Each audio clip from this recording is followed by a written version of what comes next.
Айпери Кубик қызы, Роза эже, сіз дағы бір күні хиджаб киесіз. Бұл пост экс-президентіміз Роза Исақовнаның білдірісіне жооп қатары жазғым келді. Хиджаб жөнінде сөз болғаннан кейін унчукпай тұра албадым. Урматтуу Роза Исақовна, албетте, сіздің жашыңызды сыйбайм. Сізге ақыл үйрөткөнү же сіз менен айтышқаны тарбиям жол бербейт.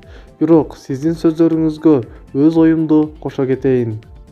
Ар бир адам өз оюн айтууга укугу бар го. Сиз айтмакчы бизде демократия. Тарыхка келсек, сиз айткан ушул даражага канча узак жол басып келдик, туура айтасыз.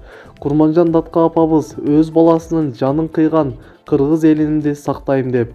Ошол апабыздын кийимине өзүнүн алып жүрүүсүнө көңүл буруп койсоңуз, чачы кыска, жыбаң баш, мойну ачылып, фигурасын көрсөтүп жүргөн эмес. Менин сүрөтүмдө нукура кыргыз кийимин көрүп коюңуз. Мойну башы жабык, ислам дини караңгылык эмес, бактылуулук. Сиз айткан тең укуктуулук эмес, динде аял затынын орду бардыгынан бийик турат. Бейишти аялдын таманынын астына берип койгон Аллах. Лидерлик боюнча айтсак, Сингапурдун президентинен үлгү алсак болот. Хиджаб кийген биринчи аял президент. Ал өлкөсүнүн экономикасын канчалык көтөрүп, мамлекети кандай бай экенин көрүп коюңуз. Баарыбыз кайсы жерден чыкканыбызды, анан кайсы жерге барарыбызды унутуп калабыз.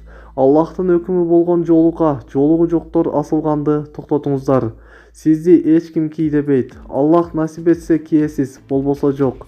Ар ким өзү каалагандай жашасын, бирок баарыбыз Аллага кайтабыз. Аллах адаштырбасын, хидаят берсин. Катуу тийсе кечирим сурайын деп жазды Айпери Кубик кызы.